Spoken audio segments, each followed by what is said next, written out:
Class 10th, poem number 10. The Tale of Custard the Dragon. मतलब Custard एक dragon की कथा और इस पोयम के पोइटिस है Ogden Nash. Before you read section देखते हैं। This poem is written in the style of a ballad, a song or poem that tells a story. You must be familiar with ballads that narrates tales of courage or heroism. This poem is a humorous ballad close to a parody. ये कविता एक गाथा के रूप में लिखी गई है, एक गीत या कविता जो कहानी बताता है। यहाँ पे बैलेड के बारे में बताया गया है कि बैलेड क्या होती है। बैलेड एक लंबी पोइम होती है जिसमें कोई कथा या कहानी होती है और बताया गया है कि आपको गाथाओं के बारे में यानी कि बैलेड्स के बारे में जानकारी होगी जो साहस व बहादुरी की कहानियाँ बताती है। ये कविता एक हास्य गाथा है, ह्यूमरस बैलेड। ले की तरफ ध्यान देते हुए इसे जोर से पढ़ें। Read it aloud, paying attention to the rhythm. देखते हैं स्टेंजा वाइज इसको। Stanza number 1। Belinda lived in a little white house with a little black kitten and a little gray mouse and a little yellow dog and a little red wagon and a truly little pet dragon.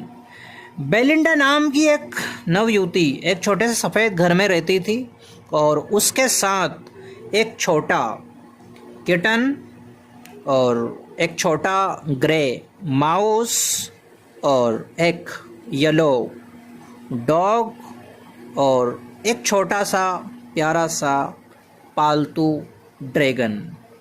उसके पास एक छोटी सी लाल गाड़ी भी थी। Now the name of the little black kitten was Ink and the little grey mouse she called him Blank and the little yellow dog was sharp as mustard, but the dragon was a coward and she called him Custard. उस के पास में एक kitten था जिसका नाम ink था और वो जो ग्रे माउस था उसका नाम ब्लिंक था और वो जो लिटिल डॉग था उसका नाम मस्टर्ड था और जो ड्रैगन था उसका नाम कस्टर्ड था। और जो कस्टर्ड है वह बहुत ज़्यादा डरपोक था। Custard the dragon had big sharp teeth and spikes on top of him and scales underneath, mouth like a fireplace chimney for a notch, and truly daggers on his toes. उस dragon custard के बड़े sharp teeth थे और उसके सिर के ऊपर spikes थे और उसकी स्किन थी, शरीर के नीचे की त्वचा फर शल्क थे। मुंह ऐसा था मानो जैसे भट्टी से आग निकल रही हो और नाक ऐसी जैसे चिमनी से धुआं निकल रहा हो और उसके पंजे डेगर की तरह थे, चाकू की तरह थे। Belinda was brave as a barrel full of bears and Ink and Blink chased lions down the stairs. Mustard was brave as a tiger in rage, but Custard cried for a nice safe catch. Belinda बहुत बहादुर थी। उसकी तुलना यहाँ पोइटिस एक drum से भरे भालुओं से करते हैं। इसका अर्थ है कि वह काफ़ी बहादुर थी। इंक और ब्लिंक ऐसे थे कि शेरों को भी सीढ़ी से बाहर खदेड़ देते थे। मस्टर्ड इतना बहादुर था जितना कि भाग गुस्से के समय होता है, लेकिन कस्टर्ड थोड़ा डरपोक था। वो हमेशा सुरक्षित पिंजरे में जाने के लिए मचलता रहता था। Belinda tickled him, she tickled him unmerciful. Ink, Blink, and Mustard. They rudely called him Percival. They all sat laughing in the little red wagon at the Realio Trulio cowardly dragon. Belinda उसको tackle यानी गुदगुदी करती, परेशान कर देती, और वह उसे अनमर्सीफुल यानी निर्दय तरीके से गुदगुदाती थी। इंक, ब्लिंक और मस्टर्ड भी रूडली उसे राजा का सिपाही कहते थे, यानी उसको पेर्सिवल कहते थे। वे तीनों उस छोटी लाल गाड़ी में बैठकर उस डरपोक ड्रैगन का मजाक उड़ाया करते थे। Belinda giggled till she shook the house and Blink said week, which is giggling or a mouse. Ink and Mustard rudely asked his age. When Custard cried for a nice safe catch. जब तक Belinda घर में रहती थी वह हंस हंस कर घर सिर पर उठा लेती थी, यानी बहुत ज़्यादा हंसती थी, और ब्लिंक अपनी आवाज़ निकालता था जो कि उसे चूहे की हंसी की आवाज़ थी। इंक और मस्टर्ड रूडली कस्टर्ड की उम्र पूछकर उसका मजाक उड़ाते थे, और वह हमेशा यानी कि कस्टर्ड सुरक्षित पिंजरे के लिए, सेफ केज के लिए मचलता रहता था। Suddenly they heard a nasty sound and Mustard growled and they all looked around. Meowch cried Ink and ooh cried Belinda, for there was a pirate climbing in the window. अचानक से वे एक अलग अजीब सी आवाज़ सुनते हैं, और मस्टर्ड ज़ोर ज़ोर से भौंकने लगता है, और वे सब चारों ओर देखने लगते हैं। इंक ज़ोर से म्याऊं म्याऊं करने लगता है, और बेलिंडा भी चिल्लाती क्योंकि उसने समुद्री डाकू को खिड़की से आते देख लिया था, पायरेट को देख लिया था। Pistol in his left hand, pistol in his right, and he held in his teeth a cutlass bright.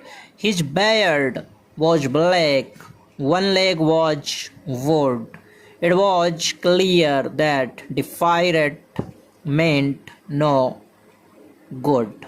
उसके दोनों हाथों में बंदूक है, यानी जो पायरेट विंडो पर आया था, समुद्री डाकू, उसके दोनों हाथों में, और उसने अपने दांतों में भी नुकीला चाकू पकड़ रखा है। उसकी काली दाढ़ी है, एक पैर उसका लकड़ी का है। यह देखकर ही मालूम पड़ रहा है कि समुद्री डाकू किसी अच्छे इरादे से नहीं आया है।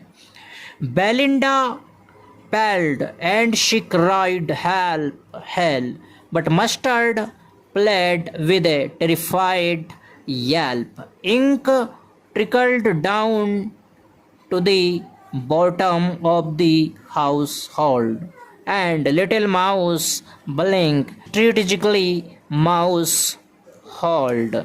बेलिंडा घबराकर पीली पड़ गई और वह मदद के लिए चिल्लाने लगी। मस्टर्ड घबराया हुआ सा धीरे धीरे आवाज़ें निकालता हुआ गायब हो गया। इंक घर के अंदर की तरफ होशियारी से चला गया, और छोटा चूहा ब्लिंक भी अपने तरीके से अपने बिल में घुस गया।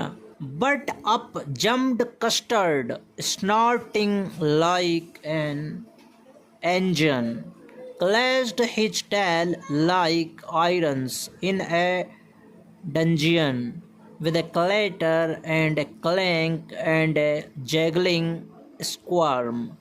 He went at the pirate like a robin at a worm.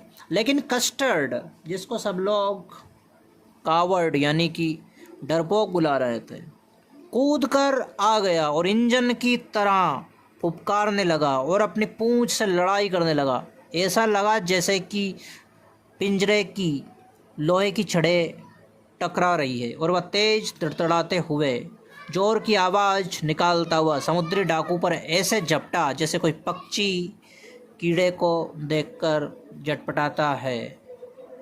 The pirate gaped at Belinda's dragon and gulped some grog from his pocket flagon.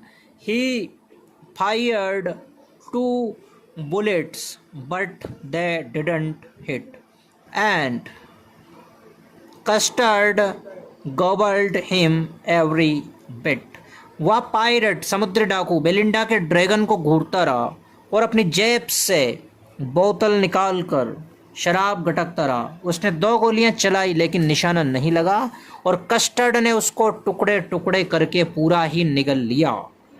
Belinda embraced him, mustard licked him. No one mourned for his fired victim. Ink and Blink in glee did gyrate around the dragon that ate the pirate. ऐसा करने पर यानी कि pirate को मार देने पर Belinda ने कस्टर्ड को गले लगा लिया। मस्टर्ड उसको चाटने लगा। किसी ने भी समुद्री डाकू पर शौक नहीं जताया कि समुद्री डाकू मर गया, इसको ड्रैगन खा गया, ऐसा किसी ने शौक नहीं जताया। इंक और ब्लिंक खुशी का इजहार करते हुए ड्रैगन के चारों ओर घूमने लगे जिसने समुद्री डाकू को खा लिया था। But presently of spoke little dog mustard, I would have been twice as brave if I had been flustered. And up spoke Ink, and up spoke Blink. We would have been 3 times as brave with Ink and Custard, and I quite agree that everybody is braver than me. लेकिन वापस थोड़ी देर बाद वे सब बड़ी बड़ी बातें करने लगे। मस्टर्ड बोला है कि मैं तुमसे दुगनी बहादुरी से लड़ता अगर मैं ज़रा असमंजस या परेशानी में ना होता। और फिर इंक और ब्लिंक भी बढ़ चढ़कर बातें करने लगे कि हम तो तिगुनी बहादुरी से लड़ते हैं। और कस्टर्ड कहता है कि मैं सबसे सहमत हूँ, आप सब मुझसे बहुत बहादुर हो और मैं डरपोक हूँ। Belinda still lives in her little white house with her little black kitten and her little grey mouse and her little yellow dog and her little red wagon and her really truly little pet dragon. Belinda अब भी उसी छोटे सफ़ेद घर में रहती है और उसके साथ एक किटन है, माउस है, एक डॉग है और एक ड्रैगन है और उसके पास एक रेड वैगन है। Belinda is as brave as a barrel full of bears and Ink and Blink chase lions down the stairs. Mustard is as brave as a tiger in rage, but Custard keep crying for a nice safe cage. Belinda में भालुओं जितनी ताकत है और ink और blink अभी भी शेरों को सीढ़ियों से खदेड़ देते हैं। मस्टर्ड भी इतना बहादुर है कि जितना बाघ गुस्से के समय होता है, लेकिन आज भी कस्टर्ड डरपोक है और वह भी सुरक्षित यानी पिंजरे के लिए हमेशा चिल्लाता रहता है। यानी कि इतना सब करने के बाद भी कस्टर्ड डरपोक ही है और इन सारे लोगों ने प्रॉब्लम के समय कुछ नहीं किया, फिर भी ये बहादुर है।